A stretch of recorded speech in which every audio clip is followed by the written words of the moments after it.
We will get into UFC 263 tonight. Not one, but two title fights, and also a third 5-round fight tonight.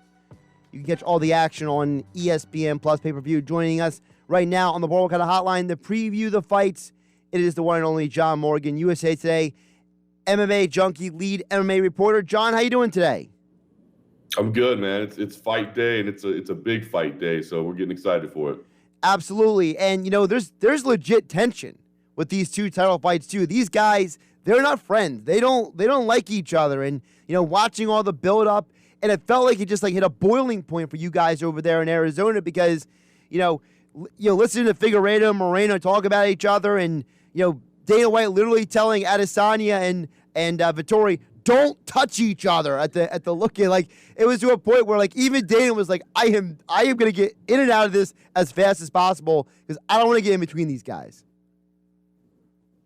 Yeah, no question about it. It just adds to the excitement, right? I mean, a good MMA fight, you don't have to have tension, but when you do, when there's some bad blood, it makes it even a little bit more interesting. And both of these are rematches. So, I mean, this is not some kind of made-up tension between the two.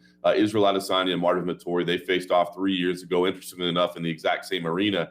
And it was a split decision, but it was a fight that Israel Adesanya felt that he won comfortably. It was before he was champion, but it was on his rise to the top. Meanwhile, Marvin Vettori thought that he kind of got robbed in the fight. He thought that he should have been awarded the decision, and he called for the rematch and has been calling for the rematch all along the way. Now, as Israel Adesanya was continuing his rise up to the top, he was like, I'm not interested. No, I don't care. I beat that guy. I'm moving on to bigger and better things. So Marvin Vettori just kept winning, 5 in a row, and now he's back here in the title fight. He wants to be Italy's first ever UFC champion. So some legit bad blood between the two, and of course some history. And as you said, it's the same with Deiveson Figueiredo and Brandon Moreno as well. They fought with the title on the line before. There was a point deduction. Because of the point deduction, it ended up being a draw. Had there not been a deduction for a low blow, Deiveson Figueiredo would have won the title. But he was pushed to the limit by Brandon Moreno. Deiveson feels like Brandon Moreno kind of faked it a little bit when he got hit in the groin. I don't know. I was there. I thought the man was going to dry heave if he was acting. He's a dang good actor. But there's been some words back and forth. Brandon Moreno's about the nicest guy you'll ever meet. But even he's saying, look, I'm going to knock this guy out. I'm going to finish him. And by the way, I got to say, the reception that Brandon Moreno has been receiving here in Arizona has been unbelievable. Obviously, he's born and raised in Mexico. You got a huge Mexican-American population here in Phoenix. And, man, he has been absolutely, treated as a hero. So the energy in the building is going to be unbelievable. Let's dig a little deeper into the top one before we get into the co-main. Adesanya, Vettori, a lot of people are asserting, hey, Adesanya maybe got a little exposed when he moved up and lost to Jan. But that was a bigger man. That was a bigger weight class. Whereas Vettori, he's seen what he brings to the table. Where do you lean? Do you lean in the category of, hey, Vettori's seen him before, he knows how to deal with him? Or do you lean to, hey, Adesanya, outside of the Jan Blachowicz fight, his takedown defense has gotten a lot better? Yeah, it's a little bit of both, but I lean heavier towards Israel Adesanya. I mean, you're absolutely right. Marvin Vettori would be silly not to take a look at what worked in that blueprint and say, hey, I can implement some of that. And truth be told, a lot of that is his game. Now, you're right. He's not the bigger man like Jan Blachowicz, that fight at 205 pounds. He doesn't have that kind of size advantage, but he does have maybe even better wrestling, maybe even better grappling. I think he's definitely going to want to try to implement that here. But Israel Adesanya, he has shown improved takedown defense. He has shown better grappling than I think he's given credit for. And there was just something off. I don't know what it was, and Israel Adesanya won't make any excuses. But that Jan Blachowicz fight week, he was just flat all week. The energy that we're used to, it just didn't seem to be there. And he does seem to have that here. Marvin Vettori obviously riles him up, gets him excited. I think Israel Adesanya is frustrated at the loss and wants to come back and rebound and find fashion. He said, listen, that champ goal didn't work for me, but now I'm going to go back to 185 and show the world I'm the greatest middleweight in the world. So I love Marvin Vettori's rise. I think he's a fun character because he's just an absolute hothead that gets mad at everything, and he makes it fun. But I think I lean towards Adesanya being on point tonight and retaining his title. Yeah, we know a lot of times when guys rematch, usually the guy who becomes champion, he does have an advantage. And I just have to think, John, that Adesanya, like you said, he has something to prove in this fight. He wants to go out there and say, hey, this is my division. You can't step up to me and not get hurt. And I think Israel has proven time and time again, whether it was Paulo Costa, whether it was Robert Whittaker, that he looked at these guys and says, I'm not afraid of these guys who have all these big, strong muscles. Yoel Romero, Gastelum. He looks at these guys and says, I just don't care. Like, I can beat you. And I think there's that edge that you need to be a champion. I think he's got that edge right now. Yeah, I completely agree. He's, like I said, he seems to be dialed in this week. The focus seems to be there. And I think it is a little bit different. Before, when you're trying to take somebody else's belt, your belt's not on the line. You're not necessarily having to worry about giving something up. You're just in this position of, okay, wow, where can I go? Now he's defending his belt. Now he's trying to prove to the world and, that he can retain, that he is that guy that we all thought he was before the loss, the undefeated, difficult riddle to figure out. So listen, Marvin Vettori to me is a live underdog. I think there's a possibility for him to get things done here. But and as I said, if you take from the blueprint of Jan Blachowicz, which you absolutely should, you're going to see some paths to victory. Now that Adesanya is not undefeated anymore, you have that, you see that possibility, you see that path to victory. But Adesanya just seems too dialed in, and if he's doing that, man, he is a master of space. He is a master of movement. This is going to be the bigger cage that the UFC uses, so he's going to have more room to work with, and all those things just seem to bode well for Israel Adesanya. John Morgan joining us here on the Boardwalk Kind of Hotline here on Sports Bash Saturday on 97.3 ESPN at MMA Junkie. John on Twitter. Check out all of his coverage over at MMA Junkie with USA Today. UFC 263 is tonight, the co-main event, as we mentioned. Deiveson Figueiredo running it back with Brandon Moreno. For those who may not remember, it was a draw, was the last fight, so obviously Deiveson kept his belt. And I've heard it suggested that, Moreno fought above what he's capable of and that Figueiredo didn't fight his best fight. Do you think that's true? Because I felt like it was just a great fight. I didn't really view it as a Figueiredo not playing or fighting at his level or Moreno taking a step up. I felt like both fighters just came out and emptied the tank on each other. Yeah, that's kind of the question here, and that's what you got to evaluate, what you feel. And I kind of agree with you. I don't think Brandon Moreno fought completely out of his element or just completely above what he's capable of doing. I think he's capable of turning in a very similar performance.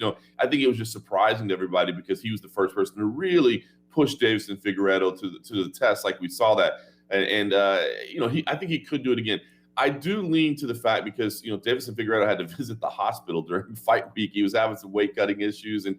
I do believe that he was sick. I don't believe that was kind of some made-up storyline. So I do believe Deiveson Figueiredo, while I wouldn't say had a bad performance, I do think his health was probably compromised a little bit. So, I was leaning very much towards Figueiredo because I just think he is a very dominant force in the division until the weigh-ins yesterday, at which point he came in at the absolute last minute in the 2-minute window. You could see the nervous faces on his camp. Everybody was just like, oh, gosh. He looked – I don't want to say weak as he went to the scale, but it didn't look like he was feeling fantastic. He did make the weight on the first attempt, but that concerned me a little bit. I mean, he's been known to have difficult weight cuts throughout his career, and I just wonder when it's going to be one too many. You know what I mean? When he's going to dehydrate himself a little too much, it's going to be weakened.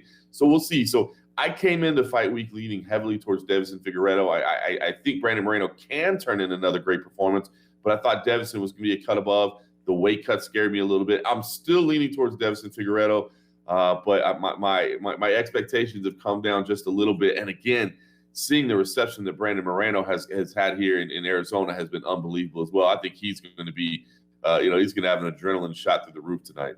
John, I'm glad you brought that up because, we just saw, recently that, when Rose Namajunas won her belt back, that, Zhang's camp, they tried to make the accusation, oh, she was distracted, she was affected by the crowd. Whether that's true or not, we don't know. But listen, these crowds do have an impact. We've seen numerous fights where these fighters, they just feed off of that adrenaline. They just take their fight game to another level. And I really have to wonder, you mentioned Figueiredo, he's 33 now. Those weight cuts are getting harder and harder as these guys get older. Moreno is a fresh 27. And you could argue that, yeah, Figueiredo's got the belt, but Moreno may have the better resume in terms of how he got here because he has 2 draws over the last few years. So he's been extremely competitive in every fight in the last few years. While Figueiredo, no offense to him, but you could point to his resume and say, yeah, but he fought the one guy twice. So, there's an argument to be made that Moreno, you mentioned the term earlier, he may be a live dog in this fight too. Yeah, I think he definitely is. It's funny, you touch on the crowd part of it. It seems like such, come on, because the athletes normally say, oh, well, once I get in the cage, all I hear is my coaches. It's just me and the athlete. But man, we've been forced to not have crowds for a year, and I'm telling you, since we've been back with crowds, in April in Jacksonville, in May in Houston, you have absolutely seen a difference. The fights have been unbelievable, and I'm telling you, you can't say it's not because of the crowds, because these fighters have been fighting in empty buildings for a year. They've learned to deal with it, and it wasn't a bad product without crowds. I mean, the UFC found a way to make it work. But man, that extra intensity, that extra focus, that extra, like I said, a shot of adrenaline that you get from the thousands of screaming fans, it's a big deal. And it does become a little bit more challenging at that point to focus on your corner's voice and to hear everything, because these crowds are unbelievable. It's not just people, it's people that have been pent up and waiting for something to do for a year. So they go there and they're just unbelievable with their energy. So yeah, I think it's absolutely going to be a part of this fight tonight. And I do believe that Moreno is, as I said, a very, very live underdog. I'm still leaning towards Deiveson Figueiredo a little bit, but I do. He's the power that he brings to the table, the submission game that he brings to the table. I think, and truth be told, I think he likes hearing the boos. I think he enjoys kind of being the bad guy. He likes playing that. So, he may receive a little bit of that energy as well. But, Brandon Moreno may be able to do something very special. And he would be the first Mexican-born champion in the UFC. Cain Velasquez, of course, had the Mexican heritage, but he was born in the United States. So that would be a special moment for the country of Mexico as well. And a little bit of history on his side of it as well. So it's an exciting title fight, to say the least. And the thing, John, is I was over at the PFL MMA on Thursday night, and they had only a few people in there aside from the media. But when Bubba Jenkins was fighting, there were 5 people losing their minds, screaming at him to win that fight. And you could tell it helped him a little bit. And then who walks up to him after the fight and congratulates him? Oh, by the way, it's Ray Lewis. Just happens to be there watching the fight. So, I mean, sometimes these small things, remember during the Apex, people could hear Cormier and Felder saying things on the side. So, these fighters, they probably hear a lot more than we realize sometimes. Oh, absolutely. There's no question about it. They hear these things and they process these things. It affects them in certain ways. And again, I just don't think you can state enough what having a crowd back in the building really does for your focus, your heightened sense of awareness. I mean, you come in there, you get those nerves, you get that extra feel that you haven't had for the past year. I mean, look, anytime you're about to step in a cage with another human being, there's some nerves, there's some energy. But when you hear that, all those thousands, and you see them and you hear them, it's pretty unbelievable. And the fighters that have been able to do it the last 2 pay-per-view events, they've come back and they've told us it. They're like, man, you just don't understand what that does for us as athletes. So I'm looking forward to another special night tonight. John Morgan over there in Arizona joining us here on the Boardwalk Kind of Hotline here on 97.3 ESPN, UFC 263 tonight. 2 title fights, and, John, it's the people's fight. Nate Diaz is back, and he asked for Leon Edwards. And I understand that he's a heavy underdog in Vegas, but guess what? I think Diaz can win this fight, man. I think that he presents something to Leon that he's never seen before. And I know guys like Gilbert Melendez are friends with him, and they're saying that. But seriously, Leon has fought a lot of guys who are guys who either come straight at him or they're counterpunchers. And Nate Diaz, he's a whole different animal. And there's a possibility that Nate Diaz himself rides that crowd noise. I know they changed the rules with the marijuana testing as well. And guess what he's doing? He's walking around, smoking. I've seen the video. So, he's in his element. He's in his own little world right now. And there's a part of me that looks at him and says, that plus 400 over on the line, take that, baby, because Nate Diaz could shock the world tonight. Listen, he's had a hero's welcome out here. It's been absolutely unbelievable. It's been a year and a half since he fought, but his star power has not dropped one bit, man. I mean, the reception that he's had out here is amazing. As you said, smoking marijuana at the press conference. I mean, people, it's just, who does that? You know what I mean? Nate Diaz does that. So you're right. Listen, I'm not going to lie to you. This is a tall order for Nate Diaz, man. Leon Edwards is a fantastic fighter. He's a fighter that's been a little bit snake bit in recent years, who should have had an opportunity to fight for a title by now and didn't. Because of COVID was a big part of it. And then, of course, he was over in the UK and wasn't able to travel. And then there was some rescheduling with some illnesses. And, I mean, it's unbelievable what this guy's had to go through over the last couple of years. And he wants to come out here and make an absolute statement, and to do it against a superstar like Nate Diaz would be an opportunity for him to do that. He is a fantastic fighter, but Nate Diaz is somebody that can survive anything. You know what I mean? So I think what you're looking for here is, maybe Nate Diaz could get him in a submission early. Nate Diaz, of course, has a fantastic grappling game. I don't think Nate Diaz has the power to outstrike him early or to clip him early or anything like that. So then at that point, now you're thinking late.